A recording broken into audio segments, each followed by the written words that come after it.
trade fairness, right? Obviously, it's we talked about how these countries are totally different than the U.S. and it's just not fair at all. Even with the countries that we have free trade agreements with, we do not have a reciprocal de minimis.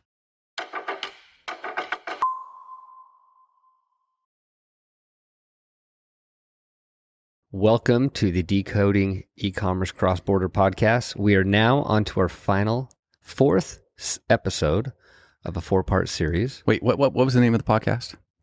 Decoding Cross-Border E-commerce. What did I say? I think you said e-commerce. Decoding E-commerce. We'll take it. Hey, it's all right. Let's just roll with it. We're going to roll with it? Yeah. Okay. Decoding Cross-Border E-commerce. Did I get it right that time? You did. Okay. All right. You're not. Luckily, this is your last time doing it. This is like episode 40 something, right? Yeah. I'm taking the reins back. Oh man. Look, I'm a little rusty because I don't normally do the intro, and that's because, and we flipped it this time around. Yeah. For the last 4 episodes because you made me do research. You had to do some research here. Yeah. Right? I had to pretend. I get to ask the questions. So okay. What are we talking about today? All right. So we've talked so far about history of de minimis, what it is, in an episode 1 of this kind of 4-part series. We talked about the U.S. history. Wait, hold on. I'm stumbling over myself. No, that's correct. We really dove into the U.S. side, and then in the third, we talked about the loopholes of and kind of the de minimis, the current state, $800 U.S. Now it's like, ooh, I love talking about the future. What's going to happen, right? Let's talk about everything from Trump being elected. What's going to happen with tariffs? All of this ties into that. This is going to be fun because there's arguments on both sides. I want to, so I have an article of some articles and arguments that I've been reading about why the de minimis should not be changed. And I think a lot of times when people are talking to us, they think that we don't think the de minimis should change either. And I don't think that's really our position right now. So, but I think let's go through. We already talked about how it's getting taken advantage of. Let's talk about what is, some of the main big issues they're occurring because of this, and what might happen, and if we can see any loopholes in the new stuff that they're talking about. Love it. This sounds juicy. And as we kind of get into it, it gets a little political, right? But I think you have some family, So right? my brother, he ran for Congress just a couple years ago. Really? Yeah. What happened? What's he doing now? Well, nothing. He got elected. Do you think that's going to change, though? Do you think the elected people are actually going to do something about this, or do you think is it just going to be talking points and then nothing actually happens with de minimis? We're going to get to that. Okay, I don't want to answer it yet. Okay. Okay. So first off, do you remember the impact? What was the impact, Aaron? How many shipments a year, and how much value is coming into the U.S.? So how much is the de minimis being leveraged? Right how many packages are coming to the United States? This year's projected to be up to 1.6 billion packages, which is about $78 billion worth of product. Yep. And that was contrasted to 12 years ago in 2012, before it got moved from 200 to 800. It was only $500 million worth of goods. So we're talking like 150x what it was just over the last 12 years. And that's just because it's being exploited like crazy. Well, look, right? Has e-commerce ballooned 150x since 2012? No. But de minimis entries have. Okay. So I'm gonna give you some reasons why I will still man the arguments of not changing it, and then I'd like to get some of your rebuttals on this. So okay. First off, Aaron, the de minimis keeps costs low for consumers. So if it would impose between $8 and $30 billion in additional costs on consumers. That's like tariffs. There's going to be new administrative fees, so it's going to be higher cost. There's compliance costs associated with it. You now need to staff up CBP, and consumers in low value households. They're going to face significantly higher costs. So what's your argument against this? Significantly higher costs when buying Chinese made goods on Temu and Shein and other places, those types of things. Yeah, I actually think that this one is not the whole argument. I actually think though that this one is the one that makes the most sense, right? Like it's like, look, I agree. You're just going to raise costs. For sure. So, get it. Like it would raise costs. the the low income households, I'm not sure if I'm buying that it's one. It's going to lower the cost for anybody buying low value goods from someone shipping from overseas. Yeah.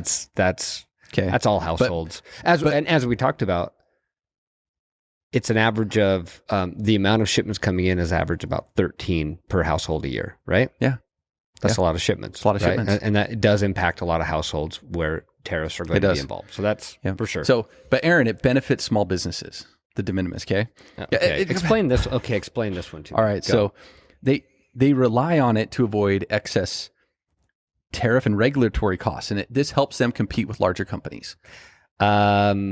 Okay, so should I hit the BS button? Is there a button here we can? Okay, how Blake, give us a button here. Like when Aaron wants to call BS, what's the do a sound like that maybe? Yeah, exactly. We'll take it. All right, that sounds good. Okay, so you're telling me the only way small businesses are saving on this now is if they have shipments coming in under $800, right? Right. So as you talked about with your small business, I think that's valid. Mm-hmm. You're playing this little game of, small micro shipments under $800 that you're ordering from vendors that you don't have to pay tariffs on, that you can turn around and resell online, right? Right. But the large companies have economies of scale here where they can now, they are currently leveraging the crap out of all of these loopholes that are out there by moving inventory either into Canada or Mexico and fulfilling from there, or fulfilling directly from Asia. There's a lot of 3PLs and stuff set up in Hong Kong and other places in China where they're just shipping straight from the manufacturer straight to consumers. So what you're telling me is it's actually the opposite. It's actually hurting small businesses because large businesses have volume that could justify and resources to actually even understand how to work around this. Yep. Small businesses are just doing this. De minimis is hurting small businesses. No, right now. And so I totally agree. I just think it is a small business like ours, and we have a warehouse of stuff, dude. You know what you're doing. And I know what I'm doing. I still don't think I can justify working with the 3PL and putting stuff in Canada to avoid the duty coming to the U.S. And maybe I could, but I mean, man, we're a team of 4. Yeah, it's the bigger ones that when they can really crunch the numbers, and now they're not just saving, like us, maybe we could save like $5,000. I don't know. I mean, if we really crunch the numbers, over the year, maybe 15, they're adding zeros to that. Mm-hmm. And so, yeah, that's complete BS, Blake. Yeah. Okay. I can do my sound too if you want. We're just going to go with the beep from Blake. I like the beep. But now your sound was good too. But Aaron, you don't understand because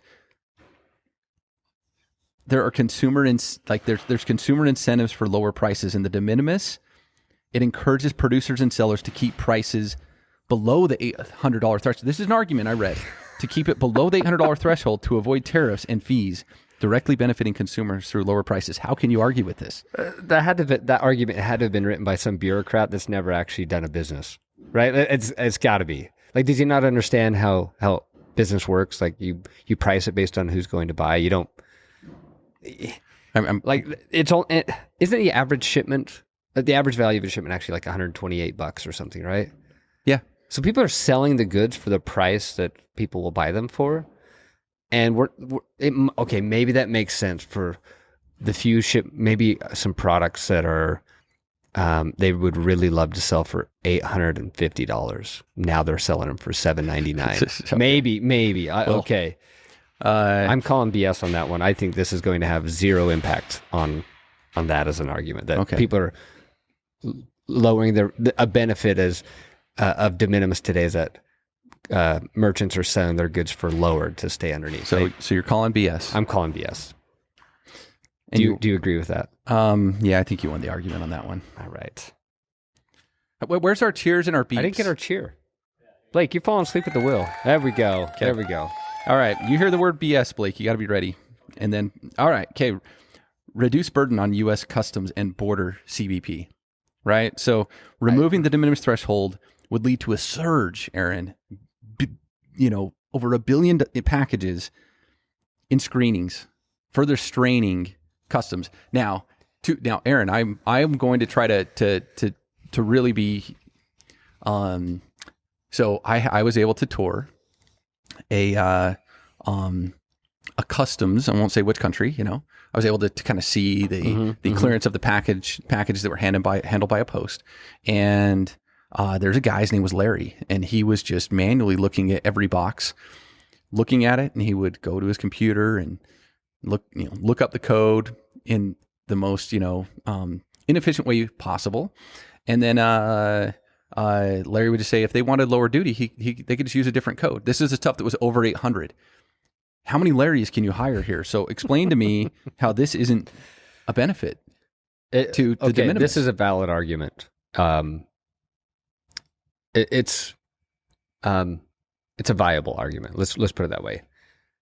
It's real. Like all of a sudden, it's going to be a flood of shipments. Because now remember, we've had this behavior from sellers to leverage this loophole, which is made from 2012 to 2024, it's 150 times the number of shipments coming through. So yeah, it would be, Larry would be really busy. Okay, I get that argument, but don't you think also there's a few things at play here? There's how do we deal with the increased volume? And that's, it's 2024. Like, come on. I think we can give Larry some better tools to work with. That's fair.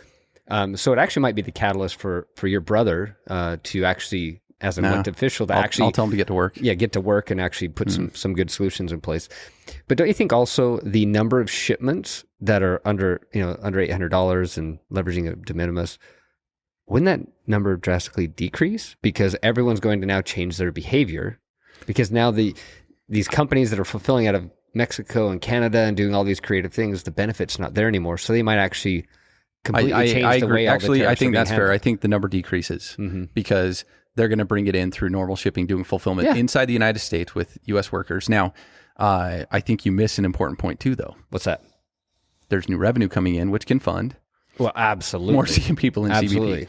So, though I hate to help you support your argument, I think this one goes a little bit both ways. I wouldn't call BS on it, but I would say I think you won the argument. I did? Yeah. All right. Okay. All right. I will say that is probably the most valid concern, though. Like if you just flipped it on overnight, it would be disruptive. Very disruptive, especially if we did it to all the countries. International trade relations and retaliation risks, Aaron. What are you going to do when you lower the de minimis? Why are you laughing? And now you're going to have countries that they're upset. China's going to be upset, and they're going to retaliate. So how can you argue against the fact that they're not going to like what we did, and they're now going to retaliate? How? Like, we're already in a one-sided relationship. We're the ones being taken advantage of here. As we talked about previously, all of their de minimis values are nowhere near what ours are. So it's really imbalanced now. This would actually just bring things more into parity. So retaliate how? Like suddenly we're actually on par with what they're doing? So, it doesn't make any sense. So Canada's going to lower their de minimis on us from 20 to 0? Yeah. All right, guys. Come on. You're killing me here. Yeah, dang it. You won that one. No, it's kind of one of those things like, it's been a good run, but I get it. Like, So you're calling BS. I'm calling BS on that, 100%. Okay. Yeah. Now, and you won. You won that argument. When I just couldn't. I tried. All right. But what about equity for lower income households? We talked about that, but that was one that was like, that these lower income households are going to be the ones that are most impacted. I can't get on. Maybe there's some stats and things I need to see there. I could be proven wrong, but I don't know. Like this whole trying to make an argument for lower income versus high income households on this stuff. I just don't think so. Okay. That was good. Counterfeit and illicit drugs problems is overstated. So the vast majority of narcotics just come in through the southern border. So, hey, the more volume that, dang it, I need to, all right, Aaron, you still man it. Wrong tube, you go. Go ahead. Well, you're going to have to respond anyway, so we may as well give you a second to recover. So look, the majority of the drugs that come through in the country, Aaron, just come through the southern border. So the ones that are under the de minimis, which supposedly was, I think it was like, don't quote me, even though I'm going to say it. There's something around 23%. I'm trying to find that number. Maybe I'll find it in a minute. Can come under the de minimis. So it's not the majority of the problem. Yeah. So the argument here, if I'm understanding it right, is, don't worry about it. Like, it's not that much drugs and counterfeit that comes in under the de minimis. I know it doesn't get a lot of scrutiny, but yeah, it's like there's bigger fish to fry, like at the southern border. if it doesn't get a lot of scrutiny, how do we even know? Like, I mean, we know what we know, but if there's not much scrutiny, there's a lot we don't know. Yeah, that's fair. But here's the other thing too: is it's like when you have one really big number and another number small, it doesn't mean that the other number isn't big because the other number's bigger. Yeah. So when they clamp down on the southern border, I think there's probably going to be more of that going on. The percentages might equalize a little bit, and they're going to find different ways to get drugs in. I just don't see how this isn't actually a scary problem. We should all be worried about it. No, and here's the thing. You've got all the financial impacts of de minimis and the economic impacts that we've been talking about. This one's a little different, right? This one's security, regulations, and just making sure we don't have stuff coming in that we shouldn't have come in. Yeah. And couldn't we change the scrutiny on these? To me, okay, I'm going to still man this too. Like, why don't we just focus on this as its own problem? Like, how do we actually put things in place to? But it's getting a different. So it's getting a different clearance. To me, that's the problem, right? That's the whole thing. Is it's already getting a different set of eyes on these shipments. So now it's not just lowering the value, right? It's actually changing the clearance process and the scrutiny that it gets. All right, now let's go through some arguments for change. And some of these are the flips of the, so we might skim past a couple of these really quick. Trade fairness, right? Obviously, we talked about how these countries are totally different than the U.S., and it's just not fair at all. Even with the countries that we have free trade agreements with, we do not have a reciprocal de minimis. No. Exploitation by foreign e-commerce platforms. I think we nailed that a lot. I don't know if we need to beat that horse dead, but I could. Increased risk of illicit goods entry, which we just talked about the inverse of that. Circumvention of trade enforcement measures. This is also counterfeit too, right? It's not just drugs. Like, there's counterfeit stuff. So there is a revenue loss for the government here. Right? Absolutely. That's a totally fair argument for change. And there's misalignment, Aaron, with international standards. Why are these other countries not doing it? And if we felt like it was so important and we cared about U.S. businesses, why aren't we putting pressure on these other countries to either raise their de minimis and match it, or face retaliation from us? What if we want to retaliate? And the fact you can just get around it, like 800, we talked about all the loopholes. Yep. It's really not 800. It's higher than that. It's way higher than that. We can bring your entire inventory into Canada and avoid some tariffs. So let's talk about some legislative efforts. Oh, so wait, people are working on this then? Okay, actually, people are talking about this. They're talking about it. Yep. So, in fact, isn't there some different bills out there to? So first off, I was just reading this morning. It actually could happen sooner than you think, before Biden leaves office. Really? Okay. Yeah. So Tim Manning. Oh, hold on a sec. So this is a very bipartisan issue then. Oh yeah.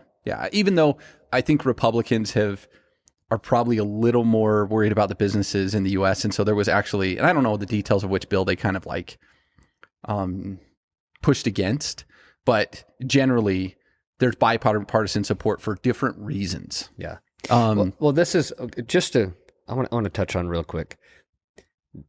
The U.S. isn't the only one that's had this as a topic of conversation around the de minimis. I remember, like with Australia, this has been a hot topic, and just trying to have that fairness for local businesses to be able to compete against foreign businesses. That's a big topic. Yeah. And then the revenue and all of that. And you've seen a lot of different measures happening around the world in different countries to try to adjust to the boom of cross-border e-commerce and to make sure they're getting their fair share of the duties and taxes.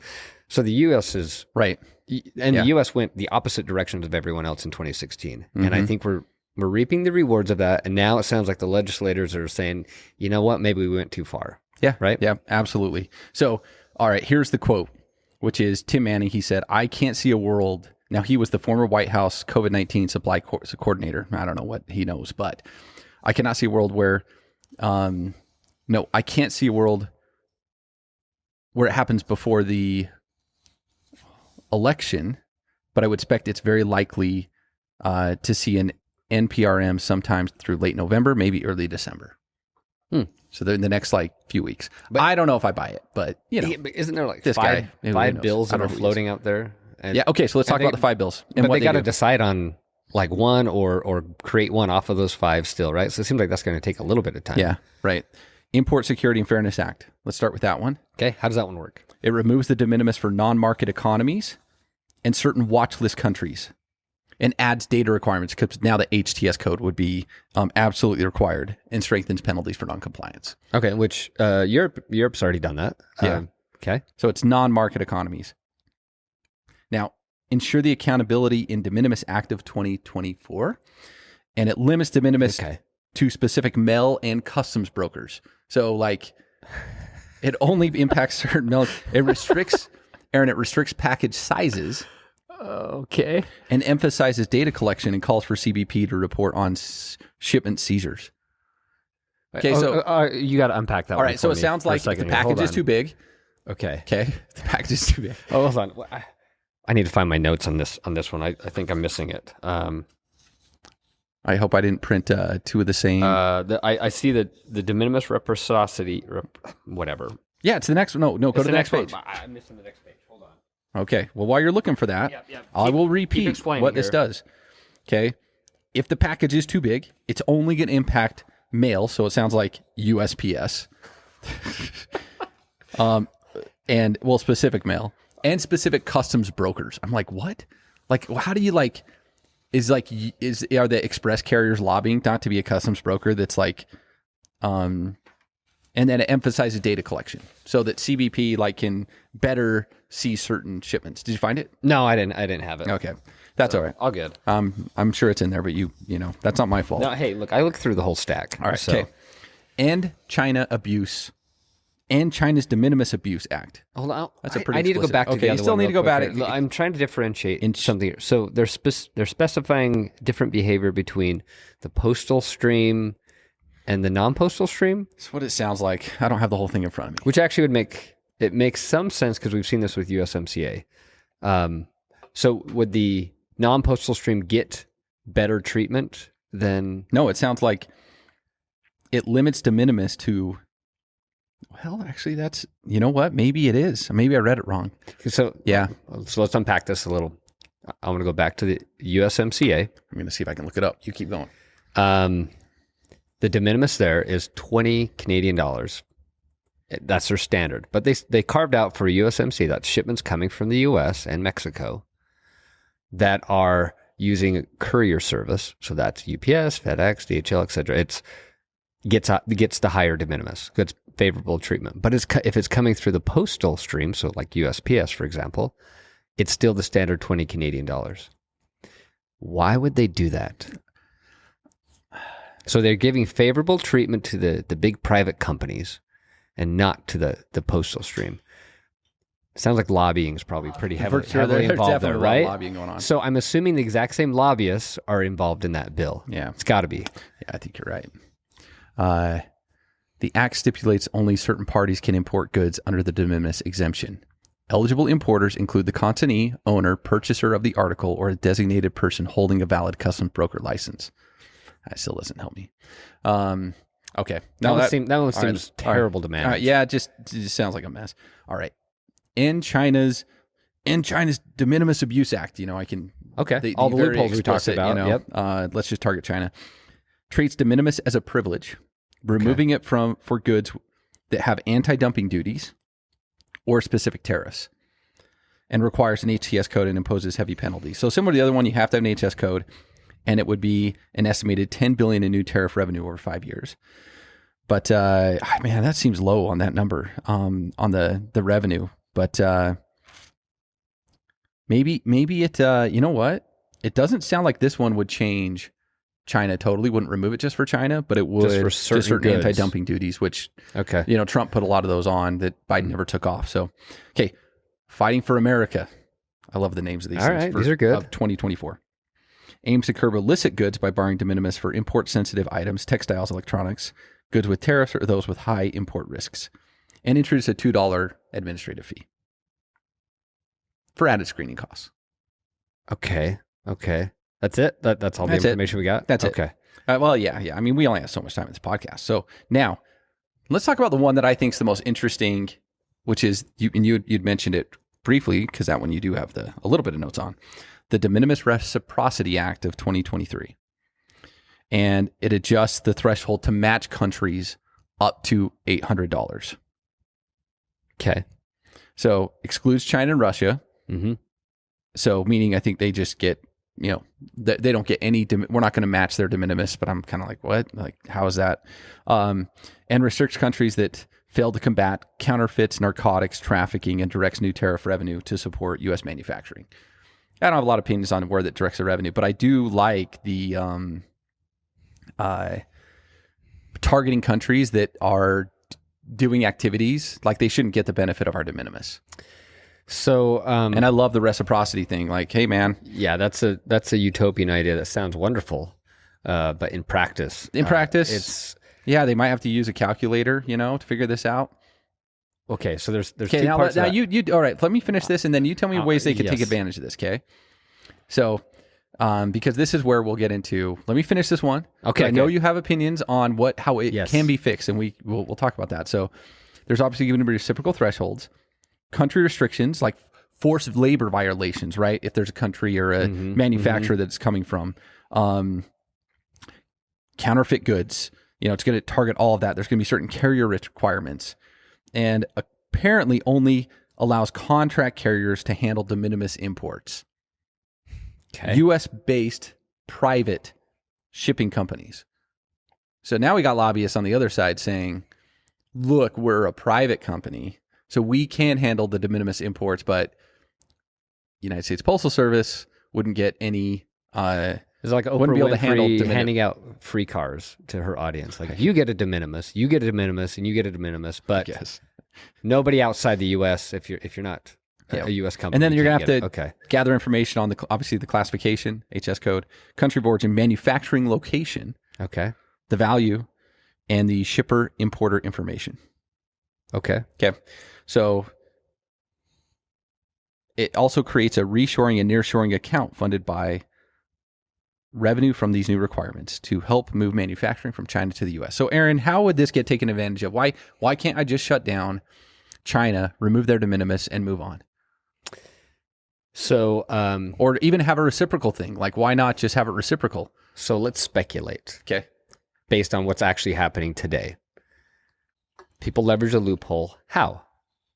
They're moving the goods to a country that they can ship from, that has a, right now that you can get it to the U.S. quickly, Canada, Mexico, and get it in under the de minimis. Okay. Yeah. So if you're if they try to clamp down on China, what will the Chinese manufacturers do? They're going to move the goods and fulfill them from a country that has a favorable. Okay, give me an example and why this would make sense, because I don't know if I agree. Okay, so let's say, first thing I would do if I was in their shoes is I would look at the Treasury Secretary or somebody would wherever it is, they're going to be publishing what the de minimis treatment is for each country. Right. I would then look at those and say, okay, I'm going to move my goods. Maybe Hong Kong has a good one. I'll just move it to Hong Kong and fulfill from there. Or maybe it's Canada that's going to have a higher de minimis. Now, it's not going to be 800, but it might be 150 Canadian dollars, right? So that's a whole lot better than zero from China. And if I'm doing enough volume, I'll just move, if I'm Temu or Shein. I think Mexico and Canada is going to be tough because their de minimis is already are, Yeah. But I could see maybe if there's an Asian country that makes sense to fulfill it from, they can keep the low cost labor easily, move the shipments there, and now you have the Temu problem all over again. Okay, that's fair. Now, what I don't know is this manufacturing location requirement, or country of origin requirement. Obviously, like Aaron, what if you added in the country of origin as a requirement for the paperwork, regardless if it's under the de minimis or not, and an indicator of whether or not it gets de minimis treatment? If the information is accurate, that's put on the paperwork. And I mean, people will always still lie. Okay, sure.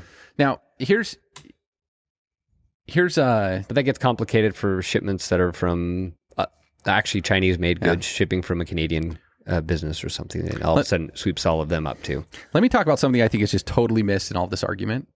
U.S. sales tax. Mm-hmm. How does that work today, and how are international merchants getting around U.S. sales tax? Well, it has nothing to do with this, because U.S. sales tax is a state sales tax, and this dates back to Nexus and kind of some of the previous podcasts around tax remittance. But okay, you say it has nothing to do with it, but I think it should have something to do with it. So right now we're talking about the duty de minimis. The only thing collected at import coming to the U.S. is duty. I know. Right? Along with other ancillary fees. Sales tax, though, it's the obligation of the seller if they reach Nexus in each state by state. Right. It's almost like 50 little countries that have their own tax remittance laws. Then the seller is supposed to register and remit sales tax on all those. From and there's no de minimis on that. Once you hit the threshold, you're supposed to be start collecting your New York or Utah or California sales tax for shipments going to each of those states. Okay, so let's talk about Canada. With their tax de minimis, right? So let's say it's going to have tax applied. Mm-hmm. What does the government collect when it's going into Canada? What taxes? GST. Oh, if it's going to a consumer, it'd be their federal and their provincial sales tax. But wouldn't that be on the province to collect that? Why is the government collecting it on behalf of the province? I get GST. GST is the federal government's money. This happens in Brazil too. Yeah. There's different.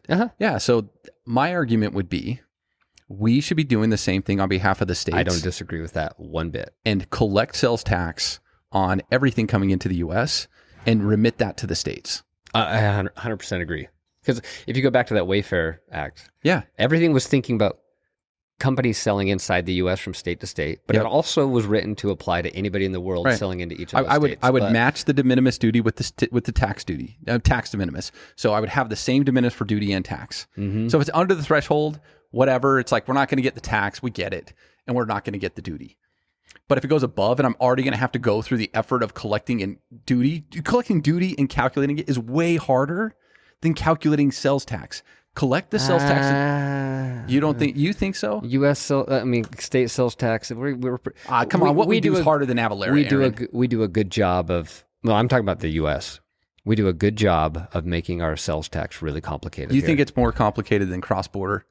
No, I'm saying there's technology that can do it. I'm saying county by county, like the tax rates are all over the place. Oh yeah, we're doing it all over the place in the US. I'm not saying it's hard to do, but it's the federal government would just have to put their system in place, the technology. They might have to use the same system as like the grocery store down the street. Okay, yeah, I think they can figure that out. Yeah, absolutely. Yeah. So no, that would be my argument. Is if you're going to add something in, consider each state's tax. Yeah, collect the sales tax and collect the sales tax and give it to the state. Absolutely. All right. I wonder. The revenue implications of that would be massive. I know. States would probably love that. Mm-hmm. And right now, foreign sellers are able to compete against, the sellers in your state because they don't have to. They're supposed to, and maybe they've registered, and some have, and some are honest and do that. Others have not, and not every state is getting their revenue. It would just be a simple way to look, where you're not going to get any threshold treatment by state. If you're over the de minimis, we're just going to collect the tax, and you don't have to remit it to the state directly. Yeah, well, it would actually